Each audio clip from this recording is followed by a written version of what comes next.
बंधू आणि भगिनींनो, आजचे प्रकटीकरण ह्या मालिकेमध्ये मी आपल्या सर्वांचे हार्दिक स्वागत करत आहे. येशू ख्रिस्ताने आपल्याला सातत्याने मदत केलेली आहे, म्हणून आपण त्याचे ऋणी आहोत, आपण त्याचे उपकार मानत आहोत. आणि बंधू आणि भगिनींनो, मी तुमचे देखील उपकार मानतो, कारण की तुम्ही तुमच्या मदतीने, तुमच्या ह्या ठिकाणच्या सहवासामुळे, परमेश्वराच्या सानिध्यामध्ये तुम्ही प्रत्येक वेळेस आलेला आहात. त्याच्यामुळे परमेश्वराने आपल्या सर्वांना आशीर्वाद दिलेला आहे. प्रियजन हो, आजचे प्रकटीकरण ह्या मालिकेमध्ये आजचा संदेश क्रमांक 37 आहे आणि त्या संदेशाचं शीर्षक आहे स्वर्गीय येरुशलेम. स्वर्गीय येरुशलेम. तर प्रियजन हो, आपण देवाकडे विनंती करूया की देवाने आपल्याला मार्गदर्शन करावं. आपण प्रार्थनेत असू. स्वर्गातील जिवंत परमेश्वर देवा, उपकार मानतो, आजचं हे वचन तू निवडलेलं आहेस. आजचा हा प्रगटीकरणाचा 21वा अध्याय जो आहे तो आम्ही उघडत असताना तू आमचं अंतःकरण उघड आणि परमेश्वरा, तुझं वचन आमच्या अंतःकरणामध्ये रुजलं जावं, ते फलद्रूप व्हावं, आमच्या आयुष्यामध्ये आशा निर्माण व्हावी आणि परमेश्वरा, त्या आशेच्या द्वारे आम्ही सार्वकालिक जीवनाची वाटचाल करावी असं होऊ दे. प्रेमळ पित्या, आम्ही कळकळीची आग्रहाची विनंती करत आहोत की आम्ही ज्ञानाने उणे आहोत आणि म्हणून तुझा पवित्र आत्मा पाठवून आम्हाला ज्ञानाने भर आणि आमच्यामध्ये ती इच्छाशक्ती देखील पुरव, जेणेकरून जे वचन आम्ही शिकत आहोत, जो बोध आम्ही घेत आहोत, त्यानुसार चालण्यासाठी आम्हाला सहाय्य मदत होईल. इथून पुढची वेळ, आमचं अध्ययन जे आहे, ते सर्व गोष्टी आम्ही तुझ्या हाती सोपवून देत आहोत. नम्र विनंती येशूच्या नावात मागतो, आमेन. प्रियजन हो, प्रगटीकरणाचा 21वा अध्याय आणि पहिलं वचन. नंतर मी नवे आकाश व नवी पृथ्वी ही पाहिली. पहिले आकाश व पहिली पृथ्वी ही निघून गेली होती आणि समुद्रही राहिला नाही. म्हणजे बंधू आणि भगिनींनो, ज्यावेळेस येशू ख्रिस्ताचं तिसरं येणं होईल, त्यावेळेस ही जी नवीन पृथ्वी आणि नवीन आकाश जे आहे ते नवीन स्थापन केलं जाईल. म्हणजे थोडक्यात, ज्या भूतलावरती आपण आहोत ते भूतल जे आहे ते पूर्णपणे नष्ट केलं जाईल. आकाश देखील बदललं जाईल, पृथ्वी बदलेल आणि ते सर्व नवीन केलं जाईल. आणि त्या ठिकाणी देवाचं वचन म्हणतं की त्या नवीन आकाशामध्ये, नवीन पृथ्वीमध्ये समुद्र नसणार. म्हणजे थोडक्यात समुद्राचं वास्तव्य नवीन पृथ्वीवरती राहणार नाही. म्हणजे थोडक्यात, आता जे तुम्ही समुद्र पाहत आहात, ज्या समुद्राद्वारे खूप लोक वेगवेगळ्या ठिकाणी आहेत आणि दुरावलेले आहेत, तर येणाऱ्या काळामध्ये ज्यावेळेस देव किंवा येशू ख्रिस्त नवीन आकाश आणि नवीन पृथ्वी स्थापित करील, त्यावेळेस ते मोठमोठे समुद्र जे आहेत ते नसणार. म्हणून जी जमीन आहे ती सर्व जमीन एकत्र असेल. म्हणजे जे लोक आपल्यापासून समुद्रामुळे दुरावलेले आहेत, ते लोक दुरावलेले नसणार, ते जवळ असतील. प्रगटीकरणाचा 21वा अध्याय आणि दुसरं वचन. तेव्हा मी पवित्र नगरी नवी येरुशलेम देवापासून स्वर्गातून उतरताना पाहिली. ती नवऱ्यासाठी शृंगारलेल्या नवरीप्रमाणे सजवलेली होती. आता येशू ख्रिस्ताचं तिसरं येणं जे आहे ते तिसरं येणं ह्या भूतलावरती आहे आणि त्यावेळेस येशू ख्रिस्त या भूतलावरती त्याचे पाय टेकेल. तर देवाचं वचन म्हणतं की पवित्र नगरी, तिचं नाव नवी येरुशलेम शहर जे आहे, ती नगरी जी आहे, ती नवऱ्यासाठी शृंगारलेल्या नवरीप्रमाणे सजवलेली होती. आता जी स्त्री आहे तिचा शृंगार जो आहे तो वेगवेगळ्या वेळेस ती करते, पण विशेष करून नवऱ्यासाठी ज्यावेळेस शृंगार ती करते, त्यावेळेस ती जशी शृंगारते किंवा तिचं जे सौंदर्य आहे ते जसं आहे तसं ही पवित्र नगरी सजलेली आहे किंवा सजवलेली आहे. आणि परत एकदा मागील संदेशामध्ये आपण पाहिलेलं आहे बंधू आणि भगिनींनो, की ही सजावट जी आहे ती सजावट म्हणजे लोकांचं पावित्र्य. शृंगार म्हणजे थोडक्यात देवाचं चरित्र ज्यावेळेस लोक प्रगट करतात त्यावेळेस ते प्रकाशमय होतात. म्हणजे थोडक्यात नवरी जशी सजते तसं जर पवित्र लोकांनी येशू ख्रिस्तासाठी सजायचं असेल तर त्यांनी पावित्र्य जे आहे, नित्यकृत्य जे आहेत ते त्यांनी आत्मसात केले पाहिजेत. ते त्यांचा खरा दागिना म्हटलं तर वावगं ठरणार नाही. प्रगटीकरणाचा 21वा अध्याय आणि 3रं वचन. आणि मी राजसनातून आलेली मोठी वाणी ऐकली ती अशी, पहा देवाचा मंडप मनुष्याजवळ आहे, त्यांच्या बरोबर देव आपली वस्ती करील, ते त्याचे लोक होतील आणि देव स्वतः त्यांच्या बरोबर राहील.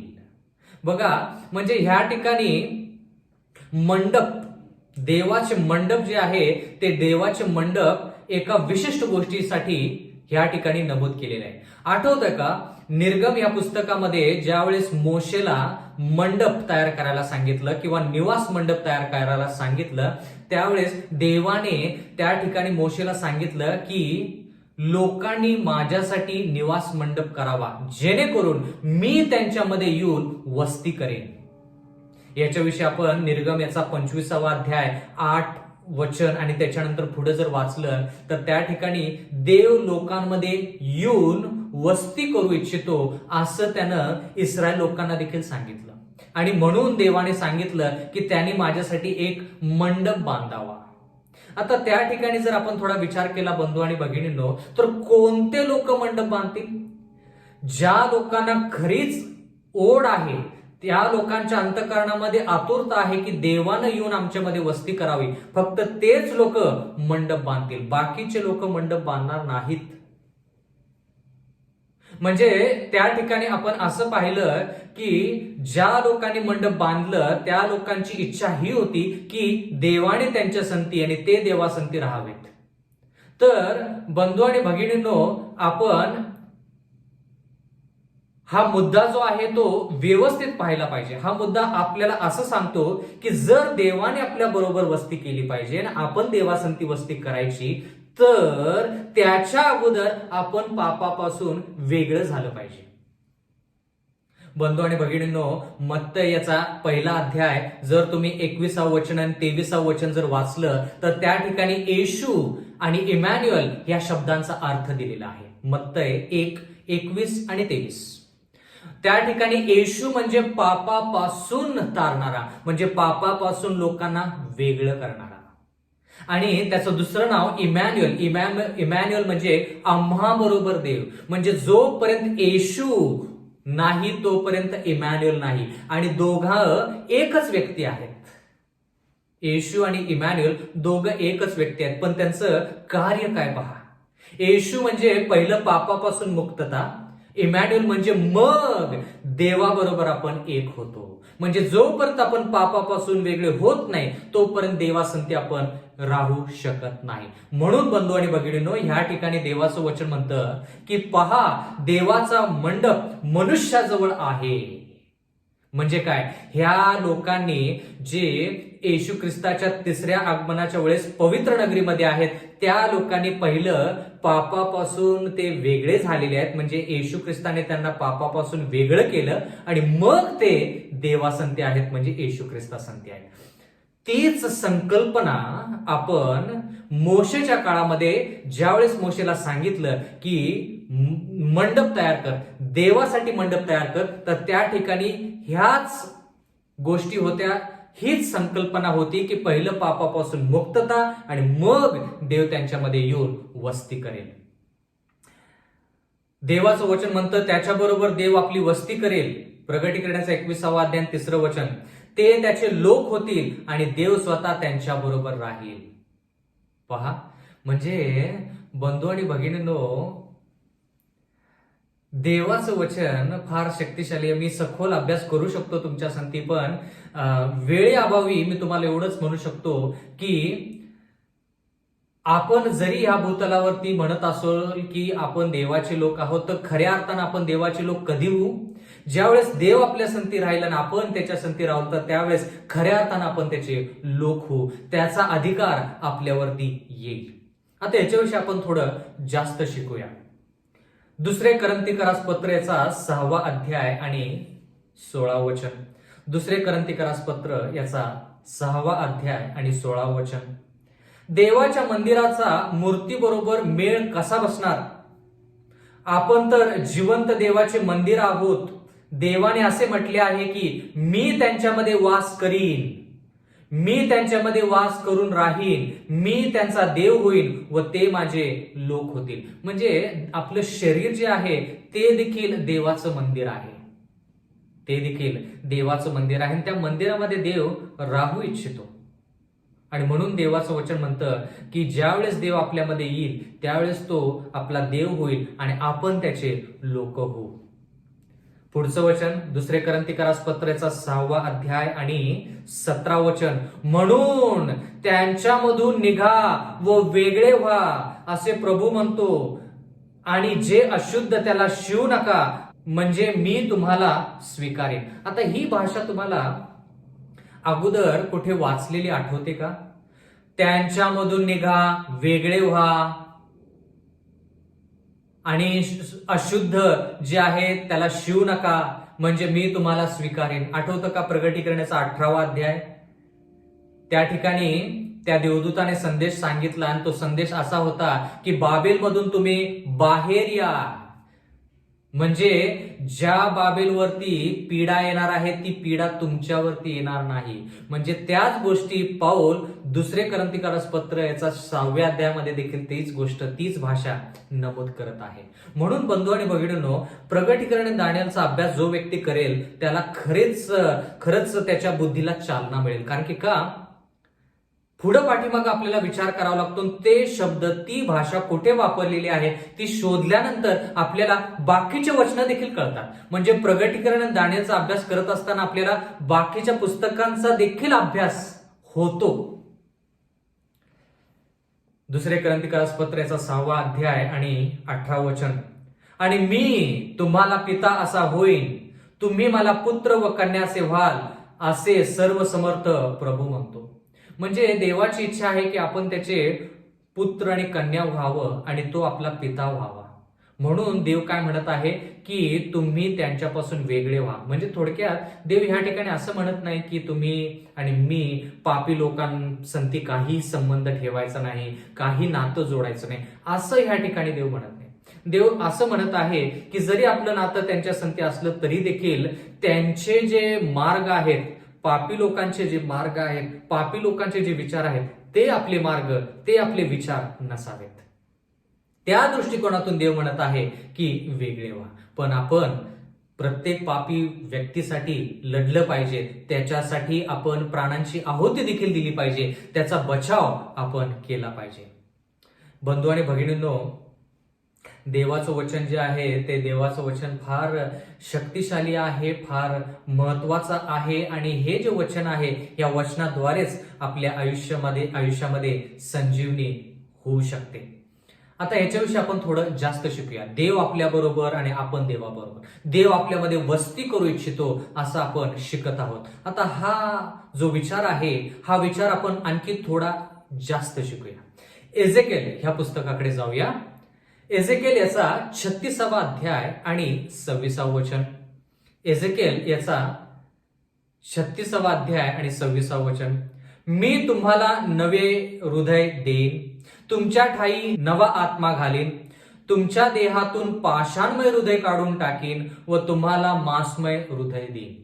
म्हणजे ह्या गोष्टी कोण करणार आहे? देव करणार आहे. देव असं म्हणत नाही की त्याच्या समोर जाण्यासाठी किंवा त्याच्याकडे जाण्यासाठी आपण पहिलं शुद्ध झालं पाहिजे आणि मग त्याच्याकडे गेलं पाहिजे. नाही, देव म्हणतो की जसं आपण आहोत तसं आपण देवाकडे गेलं पाहिजे. मग देव काय करतो त्याच्याकडे आपलं लक्ष पाहिजे. आपण काय करतो? स्वतःच्या हिमतीवरती काय काय गोष्टी करण्याचा प्रयत्न करतो, स्वतःच्या ताकदीवरती काय काय गोष्टी करण्याचा प्रयत्न करतो. देव म्हणतो की तसं करू नये आपण. देव काय म्हणतो? मी तुम्हाला नवीन हृदय देईन, तुमच्या ठाई नवा आत्मा घालीन, तुमच्या देहातून पाषाणमय हृदय काढून टाकेन व तुम्हाला मांसमय हृदय देईन. कोण करेल? देव करेल. आपल्याला ते करायचं नाही. आपण फक्त देवाकडे जायचं, प्रायश्चित करायचं, पश्चाताप करायचं, पापाची कबुली करायची आणि देवाला विनंती करायची की देवा मला पवित्र आयुष्य दे आणि परत पाप करू नये म्हणून तुझी जी कृपा आहे ती कृपा सदोदित माझ्या संती असावी असं होऊ दे. एस्केलेचा 36वा अध्याय आणि 27वा वचन, मी तुमच्या ठाई माझा आत्मा घालीन. म्हणजे देव म्हणत आहे, आणि तुम्ही माझ्या नियमाने चालाल, माझे निर्णय पाळून त्याप्रमाणे आचरण कराल असे मी करीन. म्हणजे सार्वकालिक जीवनामध्ये आपण काय करतो याच्यापेक्षा जास्त आपण देव आपल्यामध्ये काय करतो याच्याकडे लक्ष पाहिजे. आपण काय करतो म्हणजे थोडक्यात आपण बरोबर आहोत की नाही याच्याविषयी आपण विचार केला पाहिजे, आत्मपरीक्षण आपण केलं पाहिजे. पण येशू ख्रिस्त आपल्याला सार्वकालिक जीवन देत आहे, तर तो आपल्या अंतःकरणामध्ये बदल कसा घडवून आणत आहे, तो त्याचे नियम आपल्यामध्ये कसे हृदयपटावरती कसे लिहित आहे, या सर्व गोष्टी आपण पाहिल्या पाहिजेत. एस्केलेचा 36वा अध्याय 28वा वचन, मी तुमच्या पूर्वजांना दिलेल्या देशात तुम्ही वस्ती कराल आणि तुम्ही माझी प्रजा व मी तुमचा देव असे होईल.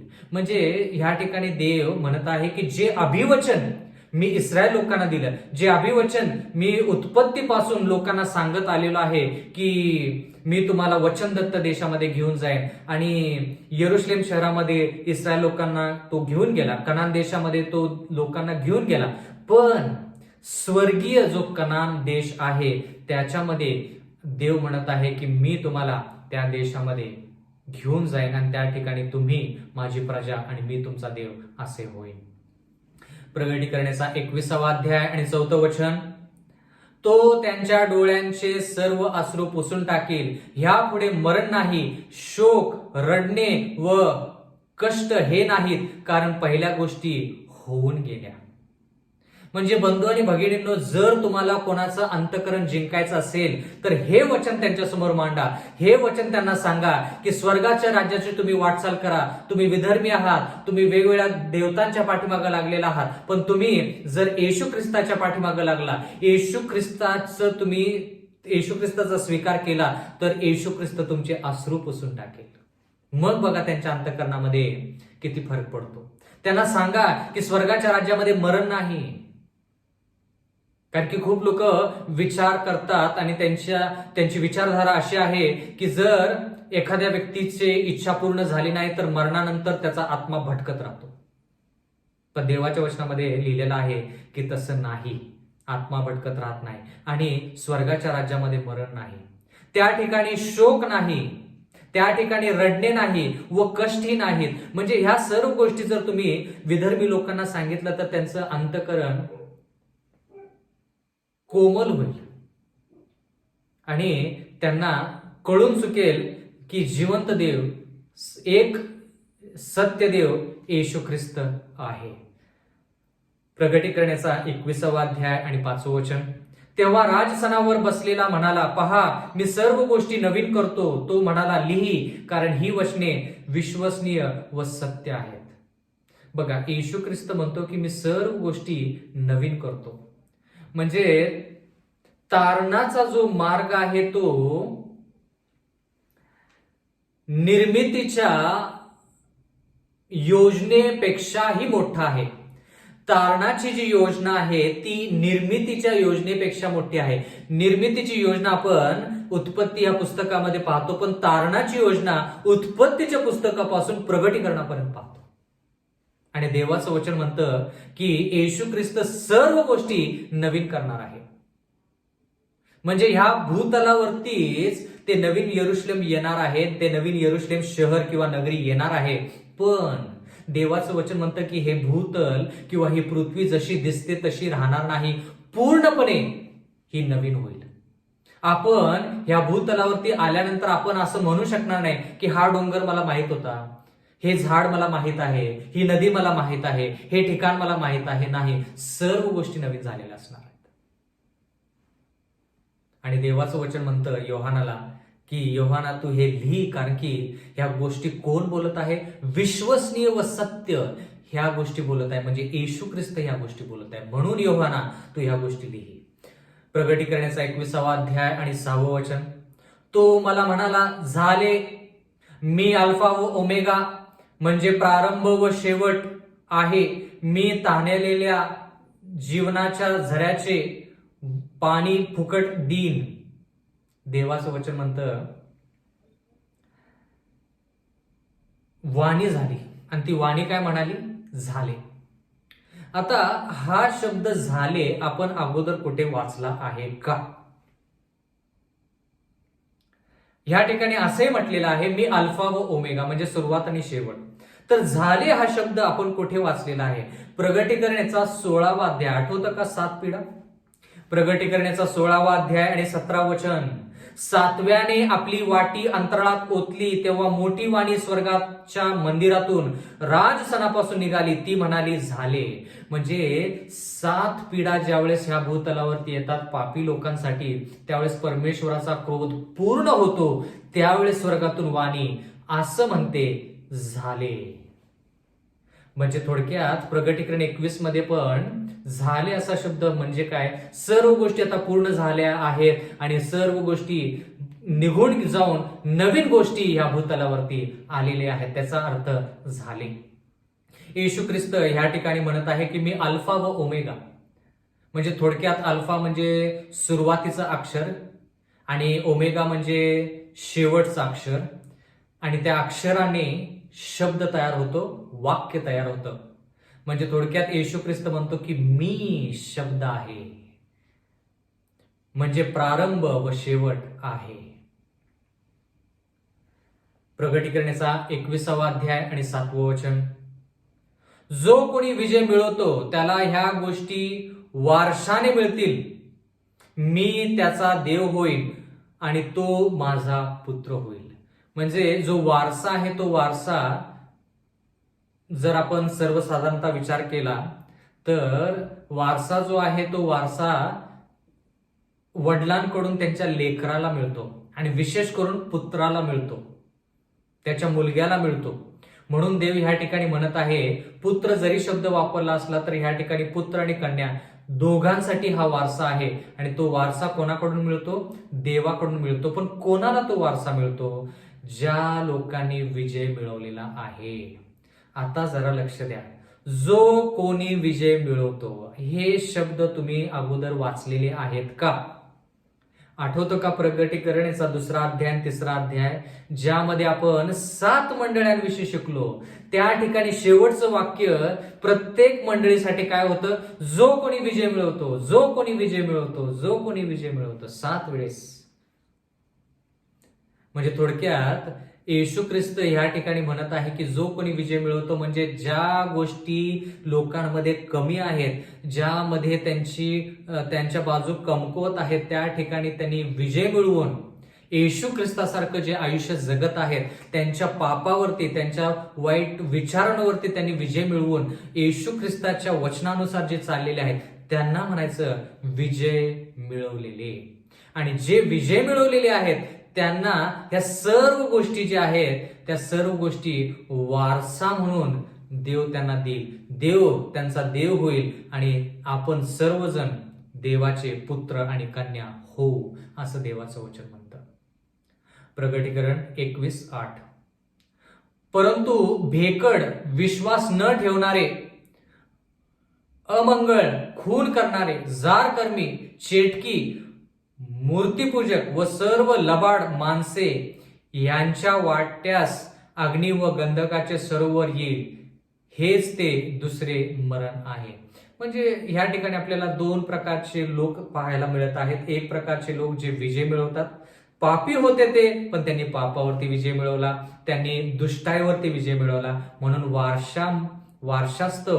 वारसा जो आहे, त्यांचा वारसा जो आहे, त्या वारशामध्ये त्या सर्वांना सार्वकालिक जीवन मिळते.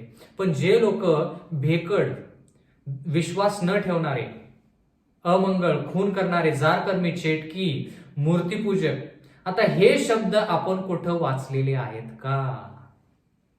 म्हणजे हे शब्द जे आहेत हे देवाच्या वचनामध्ये बाकीच्या ठिकाणी कसे वापरलेले आहेत त्याचा ज्यावेळेस आपण अभ्यास करतो त्यावेळेस आपल्याला हे वचन जास्त कळतं.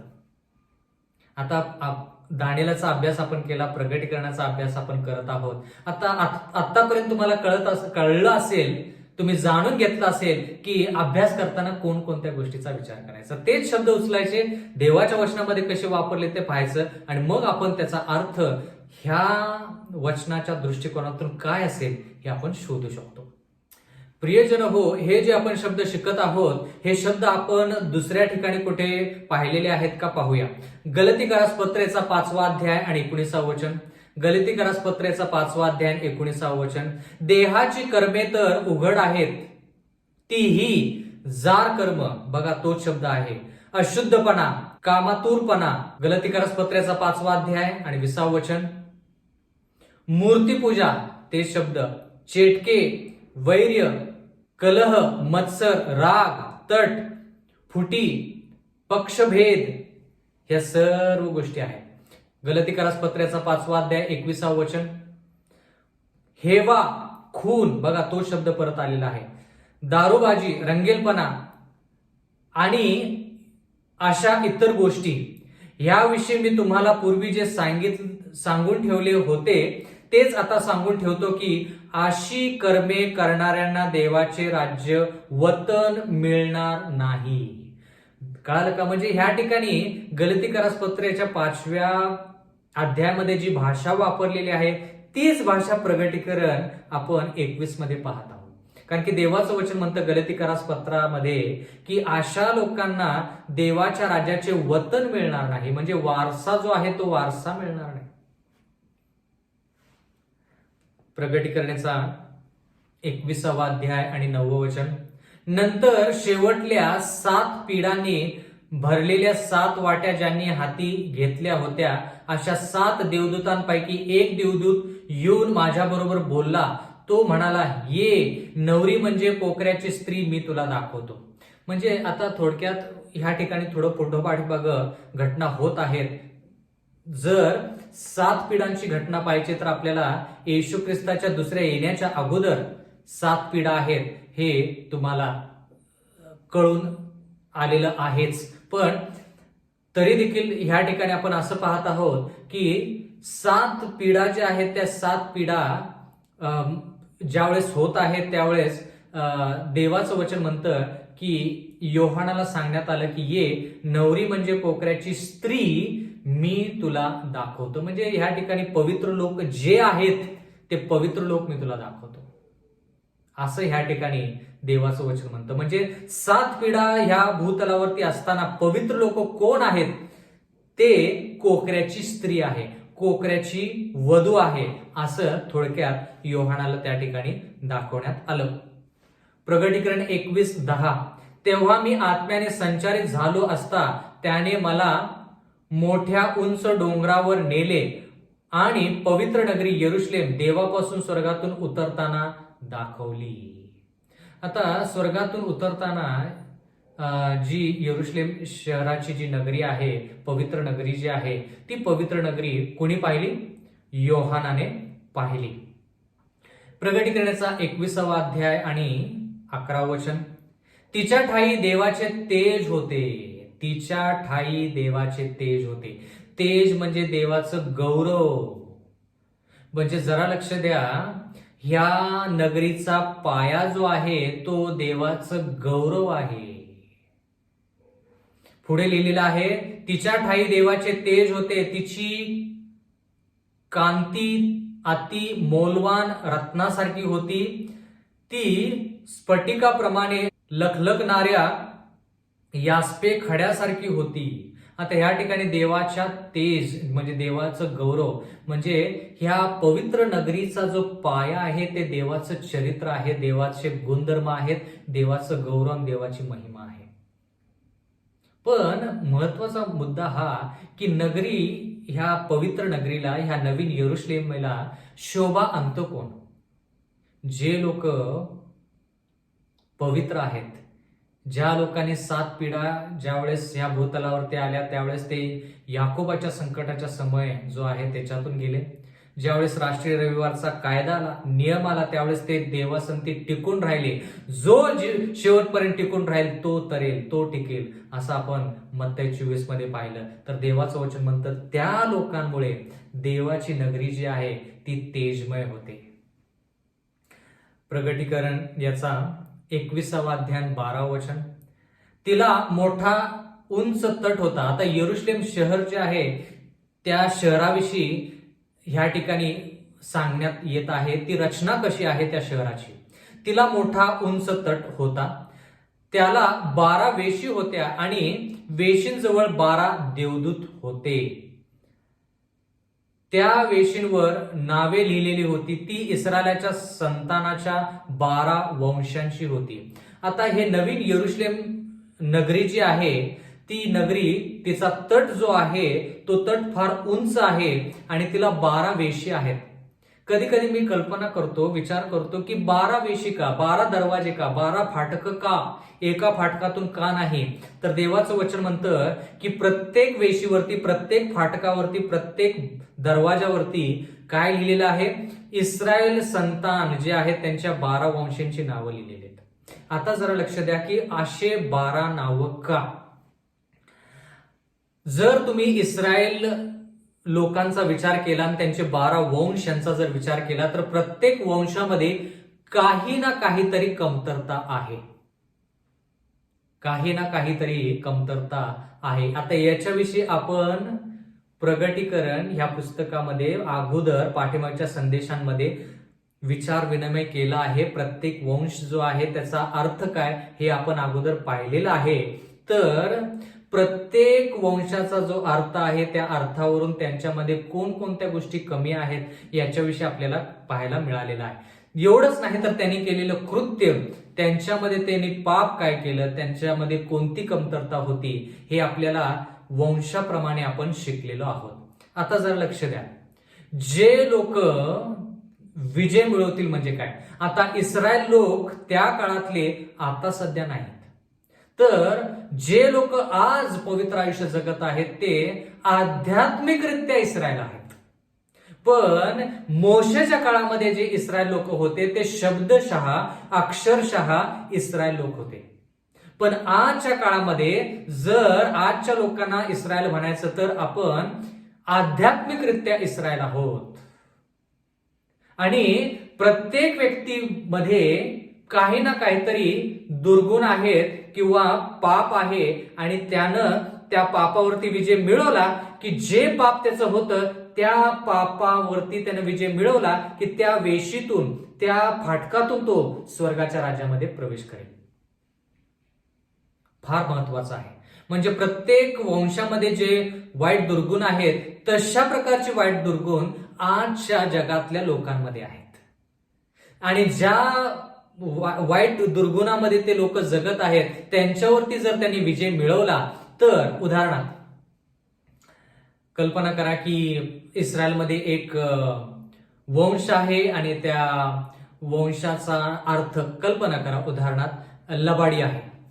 तर जे लोक लबाडीवरती विजय मिळवतात तर ते 12 वेशीपैकी जी वेशी लबाडीविषयी सांगते किंवा त्या वेशीविषयी नमूद करते त्या वेशीतून ते प्रवेश करतील. म्हणजे थोडक्यात वेशीतून प्रवेश करणे म्हणजे थोडक्यात त्यांनी त्याच्यावरती विजय मिळवलेला आहे. म्हणून 12 वेशी आहेत, 12 वेशी आहेत.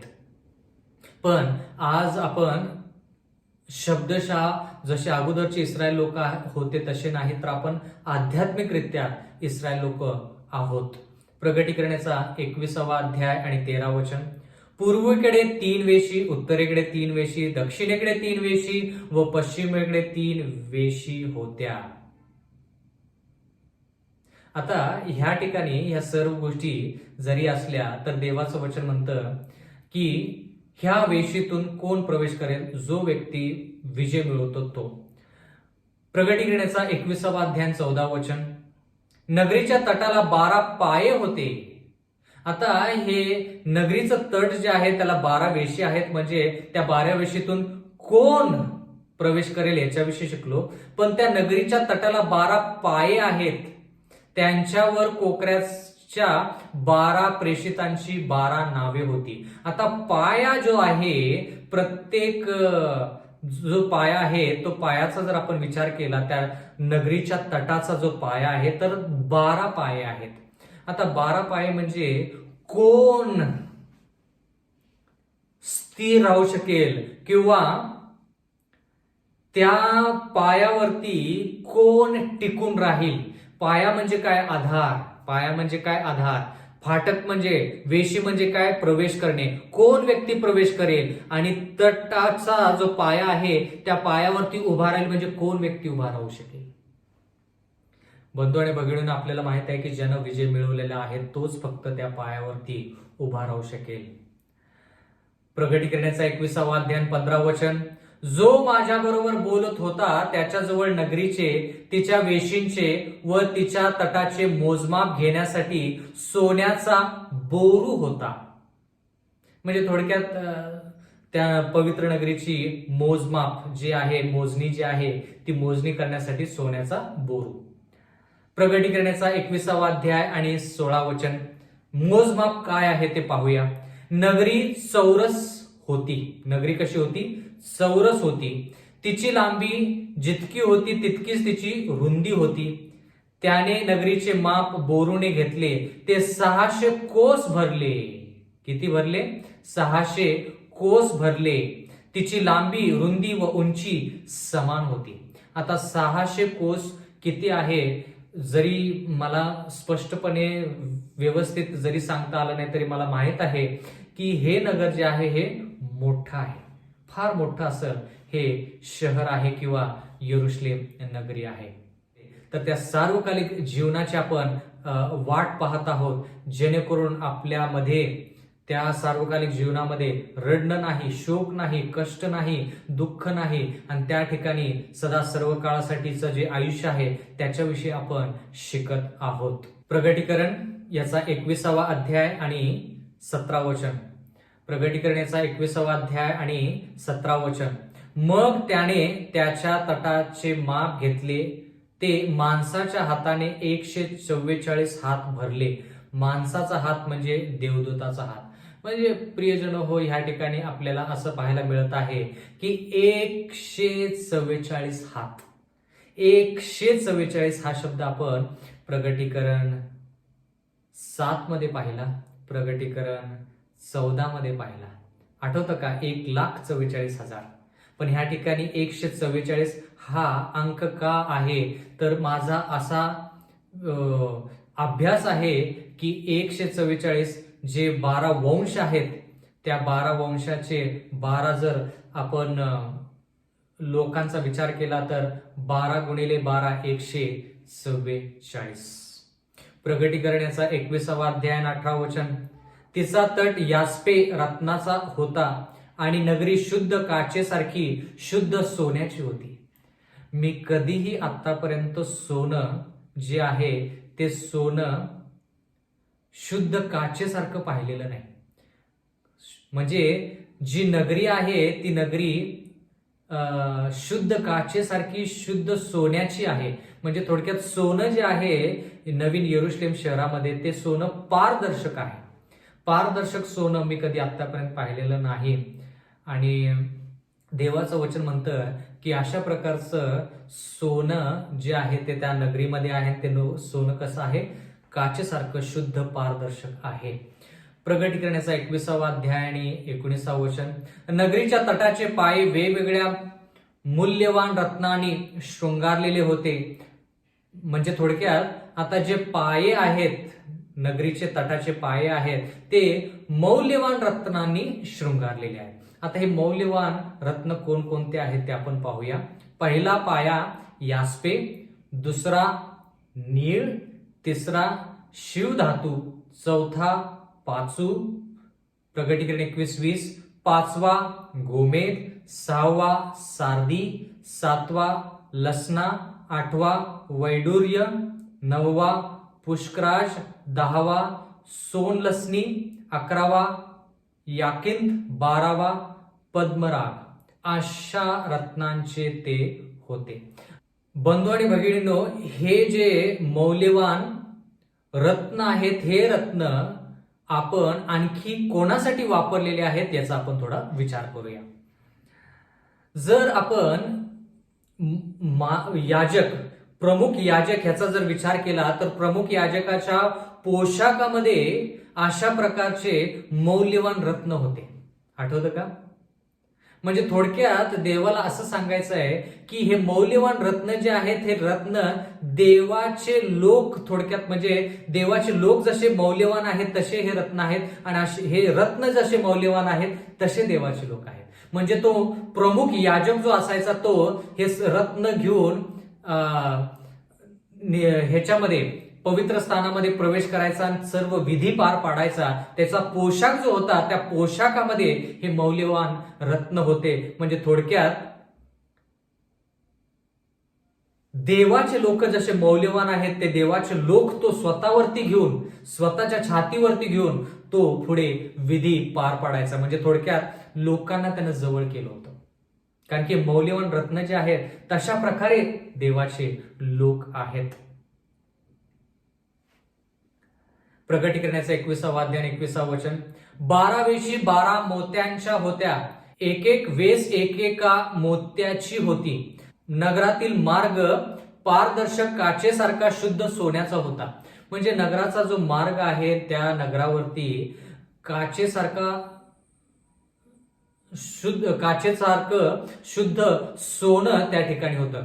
आपण म्हणतो ना आपण स्वर्गाच्या राज्यामध्ये सोन्यावरती चालणार आहोत, तीच गोष्ट ह्या ठिकाणी जे वचन आपण शिकत आहोत तेच वचन आपण वारंवार आयुष्यामध्ये वापरतो, म्हणतो की स्वर्गाच्या राज्यामध्ये सोनं आहे, आपण सोनं पायाखाली तुडवणार आहोत, आपण सोन्यावरती चालणार आहोत. तर देवाचं वचन म्हणतं की नगरीतील मार्ग पारदर्शक काचेसारखा शुद्ध सोन्याचा होता. आता याच्याविषयी आपण आणखी थोडं शिकूया, कारण की का देवाचं वचन म्हणतं की हे मौल्यवान गोष्टी ज्या आहेत याच्याविषयी आपण आणखी कुठं शिकलेलो आहोत का. मत्तयाचा 13वा अध्याय, मत्तयाचा 13वा अध्याय आणि 44वा वचन. मत्तयाचा 13वा अध्याय 44वा वचन, स्वर्गाचे राज्य शेतात लपवलेल्या ठेवीसारखे आहे. ती कोणा एका मनुष्याला सापडली आणि त्याने ती लपवून ठेवली. मग आनंदाच्या भरात तो जातो, आपले सर्वस्व विकतो आणि ते शेत विकत घेतो. म्हणजे ह्या ठिकाणी येशू ख्रिस्त स्वर्गाचं राज्य कसं आहे याच्याविषयी सांगत असताना येशू ख्रिस्त म्हणाला की एक व्यक्ती शेतामध्ये कोणाच्या तरी दुसऱ्याच्या शेतामध्ये जातो आणि त्या ठिकाणी तो काहीतरी काम करत असताना त्याला एक त्या ठिकाणी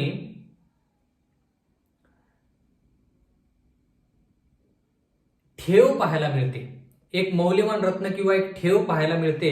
मग ती ठेव जी आहे ती पाहिल्यानंतर तो व्यक्ती काय करतो, ती जमीन तशीच उघडी न ठेवता ती जमीन झाकतो, ती जमीन व्यवस्थित बंद करतो, जेणेकरून कोणालाही ती ठेव जी आहे ते मौल्यवान रत्न जे आहेत ते कोणाला सापडू नये म्हणून तो काय करतो, बंद करतो. आणि लगेच तो त्या शेताच्या मालकाकडे जातो, म्हणतो मला तुझं शेत खरेदी करायचं आहे, मला तुझं शेत खरेदी करायचं आहे. आनंदाच्या भरात तो जातो आणि तो काय करतो, आपलं सर्वस्व विकतो आणि काय करतो, ते शेत विकत घेतो. आता बंधू आणि भगिनींनो, ह्या दाखल्यातून आपण काय शिकायचं. म्हणून हा दाखला शिकत असताना तुम्ही जर प्रगटी करण्याचा 21वा अध्याय मिळून मिसळून ह्या दाखल्या संख्ये जर पाहिला तर त्या ठिकाणी फार गोष्टी शिकण्यासारख्या आहेत. आता ह्या ठिकाणी ठेव जे आहे, मौल्यवान गोष्टी ज्या त्या माणसाला मिळाल्या, त्या माणसासाठी ह्या मौल्यवान गोष्टी इतक्या महत्वाच्या होत्या की तो सर्वस्व विकतो, पण हे मौल्यवान गोष्टी सोडत नाही. म्हणून येशू ख्रिस्त म्हणतो की स्वर्गाचं राज्य असंच आहे. म्हणजे तुमच्यासाठी माझ्यासाठी बंधू आणि भगिनींनो, स्वर्गाचं राज्य कसं पाहिजे, मौल्यवान गोष्टी जी आपल्याला आढळलेली आहे त्या गोष्टी मिळवण्यासाठी आपण आपलं सर्वस्व दिलं पाहिजे, मग आपल्याला त्या मौल्यवान गोष्टी मिळतील. हे देवाला आपल्याला सांगायचंय. म्हणजे तो माणूस असा म्हटला नाही की फक्त त्या मौल्यवान गोष्टी मला घेऊ देत नाही, त्यानं सर्व शेत विकत घेतलं. तो म्हटला की बाबा सगळं घे, पण मला ह्या मौल्यवान गोष्टी पाहिजेत, आणि त्या मौल्यवान गोष्टीसाठी त्यानं पूर्ण शेत खरेदी केलं. बघा म्हणजे किती त्याला त्या शेतामध्ये जी ठेव आहे त्याची किंमत कळाली असेल. आता ह्या मौल्यवान गोष्टी ज्या आहेत त्या मौल्यवान गोष्टी आपण येशू ख्रिस्तही म्हणू शकतो आणि माणसंही म्हणू शकतो. म्हणजे थोडक्यात येशू ख्रिस्ताने त्या मौल्यवान गोष्टी खरेदी करण्यासाठी किंवा मिळवण्यासाठी आपलं सर्वस्व दिलं, पण ते शेत विकत घेतलं, असाही विचार करू शकतो. आणि मनुष्याने त्या स्वर्गाच्या राज्यामध्ये जर डोकावून पाहिलं, सार्वकालिक जीवनामध्ये जर डोकावून पाहिलं, तर ती ठेव सार्वकालिक जीवनासारखी आहे. म्हणून त्या मनुष्याने, प्रत्येक व्यक्तीनं आपलं सर्वस्व देऊन ते शेत किंवा सार्वकालिक जीवन विकत घेतलं पाहिजे. दोन्ही दृष्टिकोनातून आपण विचार करू शकतो. मत्तयचा 13वा अध्याय आणि 46वा वचन, त्याला एक अति मौल्यवान मोती आढळला, मग त्याने जाऊन आपले सर्वस्व विकले आणि तो विकत घेतला. बघा, सर्वस्व विकले एका मोत्यासाठी.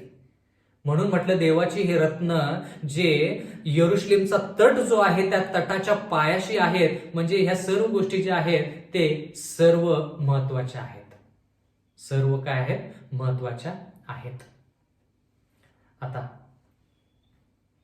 प्रगटीकरणाचा 21वा अध्याय आणि 22वा वचन, त्यात मंदिर माझ्या पाहण्यात आले नाही, कारण सर्व समर्थ प्रभुदेव व कोकरा हेच त्याचे मंदिर होते. आता मंडप जे आहे ते बंधू आणि भगिनींनो, आपण जुन्या करारामध्ये पाहतो की मंडप म्हणजे त्या ठिकाणी देव येऊन वस्ती करायचा, लोकांना तो त्या ठिकाणी भेटायचा. पण स्वर्गाच्या राज्यामध्ये मंदिर जसं भूतलावरती आहे तसं मंदिराची गरज नाही, कारण की देव त्या ठिकाणी, आपण देवासंती सदोदित असणार आहोत. प्रगटीकरणाचा 21वा अध्याय आणि 23वा वचन, नगरीला सूर्यचंद्राच्या प्रकाशाची आवश्यकता नाही, कारण देवाच्या तेजाने ती प्रकाशित केली आहे आणि हाच कोकरा तिचा दीप आहे. स्वर्गाच्या राज्यामध्ये सूर्य चंद्र यांचा प्रकाश नसणार. म्हणजे थोडक्यात देव त्या ठिकाणी प्रकाश असेल, म्हणजे त्या ठिकाणी रात्र नसेल. मला कल्पना करूशी वाटते की ज्या ठिकाणी रात्र नाही अशी जागा, असे ठिकाण स्वर्गाच्या राज्यातच आहे. बंधू आणि भगिनींनो, अशा प्रकारचा दिवस मी कधी पाहिला नाही ज्या ठिकाणी रात्र होत नाही. पण देवाचं वचन म्हणते की स्वर्गाच्या राज्यामध्ये समुद्र नाही, त्या ठिकाणी एक मित्र दुसऱ्या मित्रापासून दूर, समुद्राद्वारे कसा आज होतो तसा त्या ठिकाणी दूर होणार नाही, ते एकत्र असतील. या ठिकाणी सूर्य आणि चंद्र प्रकाश देणार नाही, त्या ठिकाणी रात्र होणार नाही, रात्र होणार नाही. प्रगटीकरण 21:24, राष्ट्रे तिच्या प्रकाशाने चालतील व पृथ्वीवरील राजे आपले वैभव व सन्मान तिच्यात आणतात. आता ह्या ठिकाणी देवाचं वचन म्हणतं की राष्ट्रे तिच्या प्रकाशाने चालतील आणि पृथ्वीवरील राजे. आता पृथ्वीवरील राजे म्हणजे ज्या राजांविषयी आपण अगोदर शिकलो ते नव्हेत. त्या राजांविषयी आपण पाहिलं की येशू ख्रिस्ताच्या 3ऱ्या आगमनावेळेस त्यांचा पूर्णपणे नायनाट होतो, नाहीशे होतात, त्यांचा नाश होतो. पण हे पृथ्वीवरील राजे कोण? जे लोक पवित्र आयुष्य जगून स्वर्गाच्या राज्यात गेलेले आहेत त्यांना थोडक्यात राजा म्हटलेलं आहे, किंवा त्यांना पृथ्वीचे राजे म्हटलेले आहेत, कारण की ते पृथ्वीमधून स्वर्गामध्ये गेलेले आहेत आणि त्यांना आता राजासारखं स्थान मिळालेलं आहे. आणि ते काय करतात? आपले वैभव व सन्मान तिच्यात आणतात. प्रगटीकरण 21:25, तिच्या वेशी दिवसा बंद होणारच नाहीत, रात्र तर तेथे नाहीच. बघा, वेशी बंद होणार नाही, त्या ठिकाणी रात्र नाही. कधी असं तुम्ही शहर पाहिलं का ज्या ठिकाणी, किंवा असं गाव पाहिलेलं आहे का ज्या ठिकाणी दरवाजे बंद केले जात नाहीत? मी असं एक गावाविषयी ऐकलं, मला त्या गावाचं नाव आठवत नाही, पण मला असं त्या ठिकाणी ऐकायला मिळालं की त्या ठिकाणी दरवाजे नाहीत, त्या ठिकाणी दरवाजे कोणी बंद करत नाही, कारण की त्यांचा विश्वास की कोणी येऊन चोरी करणार नाही. पण देवाचं वचन म्हणतं की कधीही त्या वेशी स्वर्गाच्या राज्याच्या बंद होणार नाहीत, त्या ठिकाणी रात्र नाही. प्रगटीकरण 21:26, राष्ट्रांचे वैभव व प्रतिष्ठा तिच्यात आणतील. प्रगटीकरण 21:27, तिच्यात कोणत्याही निषिद्ध गोष्टी आणि अमंगळपणा व असत्य आचरणारा इसम यांचा प्रवेश होणारच नाही, तर कोकऱ्याच्या जीवनाच्या पुस्तकात लिहिलेल्या लोकांचा मात्र होईल. आता जीवनाचे पुस्तक याच्याविषयी आपण जर पाहिलं तर आपण न्यायनिवाड्याविषयी विचार करू शकतो. म्हणजे 22 ऑक्टोबर 1844 इसवी सन पासून जो न्यायनिवाडा सुरू झालेला आहे, त्या काळामध्ये ज्या लोकांचं नाव जीवनी पुस्तकामध्ये आहेत तेच फक्त या स्वर्गाच्या राज्यामध्ये असतील, बाकीचे कोणीही त्या स्वर्गाच्या राज्यामध्ये नसणार. प्रगटीकरणाचा 22वा अध्याय जो आहे त्याच्याविषयी आपण थोडं शिकूया, कारण की ह्या सर्व गोष्टी ज्या आहेत त्या नवीन पृथ्वी आणि नवीन आकाश यांच्याशी निगडीत आहे. प्रियजन हो, प्रगटीकरणाचा 21वा अध्याय आपण शिकलेलो आहोत आणि माझी कळकळीची नागराची विनंती आहे की आपण सातत्याने ह्या सर्व गोष्टी वरती मनन करावं, ह्या गोष्टी विचारामध्ये आणाव्या, जेणेकरून ह्या गोष्टीकडे लक्ष दिल्यानंतर आपण ह्या गोष्टीकडे ओढले जाऊ आणि सार्वकालिक जीवनाची वाटचाल करू. परमेश्वर आपला सर्वांस आशीर्वाद देव. आपण प्रार्थना करूया. स्वर्गातील जिवंत परमेश्वर देवा, आज या ठिकाणी तू आम्हा सर्वांना एकत्रित केलंस म्हणून उपकार मानतो. मागत आहोत परमेश्वरा की नवी पृथ्वी आणि नवे आकाश आणि त्यामध्ये होणाऱ्या नवीन गोष्टी ज्या आहेत त्या गोष्टी आम्ही सातत्याने आमच्या डोळ्यासमोर ठेवाव्यात आणि त्या दिशेने आम्ही वाटचाल करावी असं होऊ दे.